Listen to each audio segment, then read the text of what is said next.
Okay guys, so in this one we're going to cover common barriers to communication.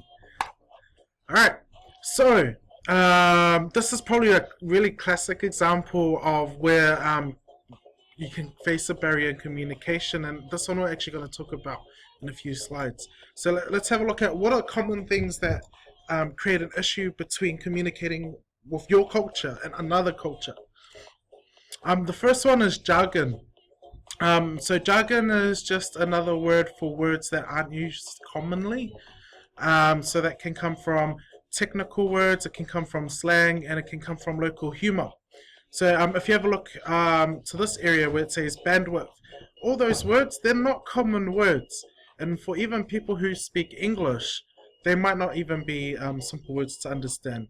Quite often I find myself saying that I feel lethargic after a heavy meal. And I realize that not many people actually know what lethargic means. Another one is slang.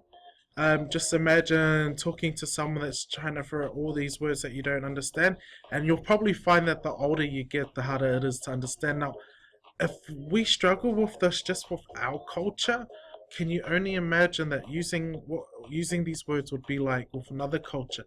And that comes back to the local humor part as well. And I'm sure quite a few of you have probably already experienced it, is when you're communicating with someone who tries to crack a joke and it's just not funny. Same thing happens as well as when you're communicating with another culture and you try to crack a joke that might be local humor, they may not get it, and that will cause another barrier in the communication process. So things like the whole Nick Minute, or what day is Father's Day, other cultures might not actually get what you're saying, or even if you say don't bots it, or no, you want to do that. So those are some pretty good examples of jargon. Okay, now speed and volume is a big one. I'm going to actually give you an example of speed. Take a look at this video, and just put yourself in the situation that English is a second language to you. So see if you can process everything that's said in this following video. Floppy. Every time I come a jigga gotta set it, then I gotta go, and then I gotta get it, then I gotta blow, and then I gotta shut every little thing a jigga think it even doing, because it doesn't matter, because I'm gonna murder everything and anything about it, boom, bada bing, I gotta do a lot of things to make it clear to a couple jiggas, and I'm always winning, and I gotta get it again and again and again. So if you think you're able to capture that all without knowing the song, then well done. But can you imagine that if you were talking that fast and you're speaking with another culture, how hard it would be to communicate with them, or how difficult it will be for the message to come across.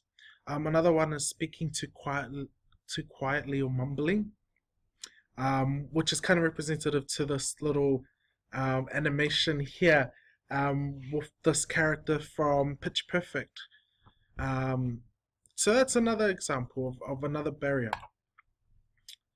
Stereotyping or making generalizations. So if you look at this really well-known clip from Rush Hour, do you understand the words that are coming out of my mouth?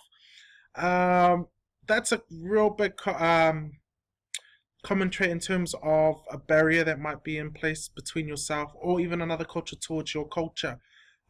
Think about that video that we watched earlier today, the video of that guy who was talking about how to communicate with Māori, and how even that was really odd. So communicating with him in that manner would be quite tricky. It would be a barrier with him saying bro or this toko stuff that he talks about. So that's the end of this section. Make your way and complete the next sections and activities below.